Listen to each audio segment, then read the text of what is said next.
بسم اللہ الرحمن الرحیم۔ السلام علیکم ورحمۃ اللہ۔ بنی اسرائیل کا الجرار بن کشف نامی ایک عبادت گزار شخص تھا۔ وہ دن بھر روزہ رکھتا اور رات بھر عبادت کرتا رہتا۔ ایک رات جب وہ پچھلے پیر سویا تو اس نے خواب دیکھا کہ اس کو اپنے شہر کی سب سے خوبصورت فحشہ عورت بتوں کی پوجا کرتے دکھائی گئی اور اشارہ ملا کہ اس کو تبلیغ کرو۔ جب آنکھ کھلی تو الجرار بن کشف بہت حیران ہوا کہ میں اس فحشہ کے اڈے پر کیسے جاؤں، سارے لوگ مجھے شک کی نگاہ سے دیکھیں گے۔ خیر اس نے خواب کو اہمیت نہ دی، دن بھر روزہ رکھا اور رات ساری عبادت کی۔ جب صبح اس کی آنکھ لگی تو اس کو پھر وہی خواب آیا۔ لگاتار اس کو یہی خواب 3 راتوں میں آیا تو چوتھی صبح وہ اس فحشہ عورت کے گھر پہنچ گیا۔ فحشہ نے جب دیکھا کہ شہر کے سب سے بڑے عالم میرے گھر میں آئے ہیں تو اس نے خوب خدمت کی۔ جب اس اللہ والے نے اپنے آنے کا مقصد بیان کیا کہ میں تمہیں ایک خدا کی عبادت کے لیے تبلیغ کرنے آیا ہوں، تو وہ عورت کہنے لگی کہ بے شک میں بتوں کی پوجا سے اکتا گئی اور میں ایک خدا کی کیل ہوں، لیکن میں تب تک ایمان نہ لاؤں گی جب تک اللہ پاک کو خود دیکھ نہ لوں۔ وہ عابد بزرگ بہت پریشان ہوئے کہ اس عورت نے کیسی عجیب شرط رکھ دی ہے کہ اس کو اب کیسے اللہ کا دیدار نصیب ہوگا۔ خیر اس عابد نے عورت سے یہ وعدہ لیا کہ اب وہ دوبارہ جسم کا کاروبار نہیں کرے گی۔ کچھ ہی دن گزرے کہ گھر میں فاقوں کا عالم شروع ہو گیا۔ آہستہ آہستہ اس فحشہ عورت نے گھر کا سامان بیچنا شروع کر دیا۔ اس کی صرف ایک ہی 4 سال کی بیٹی تھی۔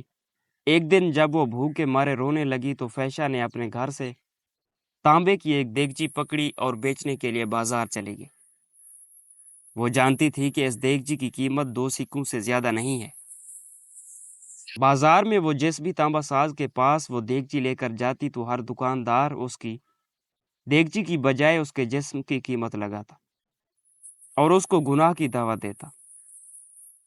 جب وہ کسی کو دیگچی دکھاتی تو اکثر لوگ اس کا ہاتھ پکڑ لیتے۔ وہ بار بار لوگوں کو بتاتی کہ میں توبہ کر چکی ہوں، اب یہ کام نہیں کروں گی۔ خیر اس کو کوئی 80 سکے تو کوئی 100 سکوں کی آفر کرتا۔ وہ یہ جان چکی تھی کہ یہ لوگ ہوس کے پجاری ہیں، بس میرے جسم کی ہی قیمت لگا رہے ہیں، جبکہ اس دیگچی کی قیمت تو صرف 2 سکے ہیں۔ وہ مایوسی کے عالم میں یہ سوچتی ہوئی بازار سے نکل رہی تھی کہ یہ کیسے ایمان والے لوگ ہیں جو مجبوریاں خریدنے بیٹھے ہیں۔ اس سے بہتر تو یہی ہے کہ میں بے ایمان ہی رہوں۔ اتنے میں اچانک ایک جوان لڑکا اس عورت کو آواز لگاتا ہے، بہن کیا اس دیگچی کو بیچو گی؟ یہ بازار کی بالکل آخری دکان تھی۔ فحشہ عورت نے دیگچی اس کی میز پر رکھ دی۔ اس لڑکے نے دیگچی کو الٹ پلٹ کر دیکھا اور بنا اس عورت کے چہرے پر نظر ڈالے 2 سکے میز پر رکھ دی۔ اس عورت نے سکے اٹھائے اور گھر آ گئی۔ عورت اس لڑکے کے رویے سے بہت متاثر ہوئی کہ چلو کوئی تو ملا جس نے میری شکل و صورت کے نہیں بلکہ دیگچی کے ہی پیسے دیے ہیں۔ اگلے دن اسی فحشہ عورت نے پھٹا پرانا برقع پہن کر اسی طرح کی ایک دیگچی پکڑی اور دوبارہ اسی تانبے کے بازار میں پہنچ گئی۔ اس نے اپنی حالت ایسی بنا لی کہ دیکھنے والوں کو لگے کہ یہ ایک بڑھیا ہے۔ وہ سب تاجروں کے پاس گئی۔ وہ جس تانبا ساز کو اپنی دیگچی دکھاتی وہ اسے تول کر کہتا 2 سکے ملیں گے۔ وہ عورت کہتی 6 سکوں میں بیچوں گی، پر کوئی دکاندار اسے 2 سکوں سے زیادہ دینے کو تیار نہ تھا۔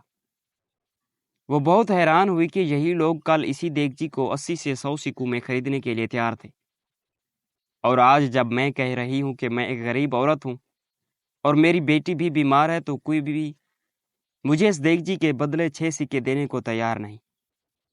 اس کا مطلب یہ اللہ کے پجاری نہیں بلکہ ہوس پرست ہیں اور خوبصورت جسموں کے پجاری ہیں۔ خیر آخر میں اسی نوجوان لڑکے کی دکان پر پہنچی جس نے کل اسی طرح کی دیگچی 2 سکوں میں خریدی تھی۔ وہ نوجوان اپنے کام میں مصروف تھا۔ غریب بڑھیا کے بھیس میں اس فحشہ عورت نے کہا، میں یہ برتن بیچنے کے لیے لائی ہوں اور میں اسے 6 سکوں میں بیچوں گی، کیا آپ 6 سکے دیں گے؟ تانبا ساز نے پوچھا 6 سکوں میں کیوں؟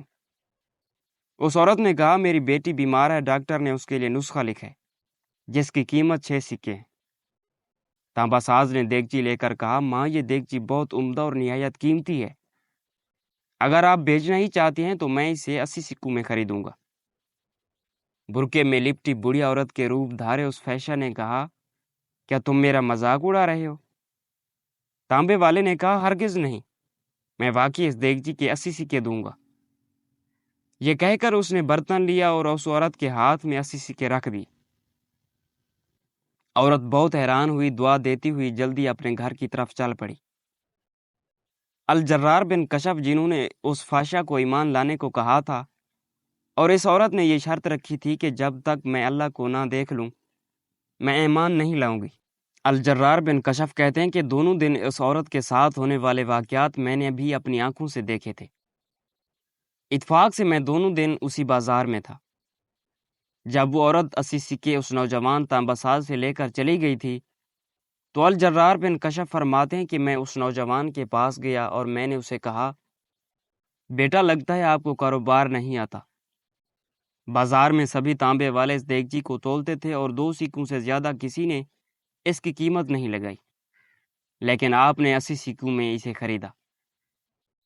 وہ لڑکا نہایت ادب سے بولا، میں نے برتن نہیں خریدا ہے، بلکہ میں نے اس کی بچی کا نسخہ خریدنے کے لیے اور 1 مہینے تک اس کی بچی کی دیکھ بھال کے لیے پیسے دیے۔ اللہ پاک فرماتا ہے، جس نے میرے لیے کسی کو تکلیف دی میرا اس کے خلاف اعلان جنگ ہے۔ میرا بندہ جب نوافل کے ساتھ میرا قرب حاصل کرتا ہے تو میں اس سے محبت کرنے لگتا ہوں، اور جب میں اس سے محبت کرنے لگوں تو اس کا کان بن جاتا ہوں جس سے وہ سنتا ہے، اور میں اس کی آنکھ بن جاتا ہوں جس سے وہ دیکھتا ہے، اور جب وہ مجھ سے مانگتا ہے تو میں دے دیتا ہوں، اور جب بخشش طلب کرتا ہے تو میں اسے بخش دیتا ہوں، اور جب میری پناہ میں آنا چاہتا ہے تو میں اسے پناہ دے دیتا ہوں۔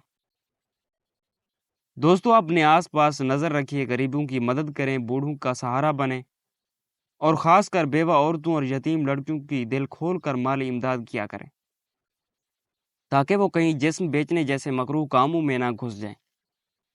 بے شک مجبوریاں ہی انسان کو برائی کی طرف لے جاتی ہیں۔ آئیے آج سے یہ عہد کرتے ہیں کہ ہم صدقہ و خیرات کو اپنی زندگی کا ایک خاص مقصد بنا لیں گے۔ اے اللہ پاک، اس ویڈیو کے تمام سننے والوں کے گناہ معاف فرما دے اور بروز قیامت ہمارے حساب میں نرمی فرمانا۔ اے اللہ پاک، ہماری زندگی کو ہر قسم کے حسد اور شر سے پاک فرما دے اور تمام ضرورت مندوں کی ضرورتیں پوری فرما دے۔ آمین یا رب العالمین۔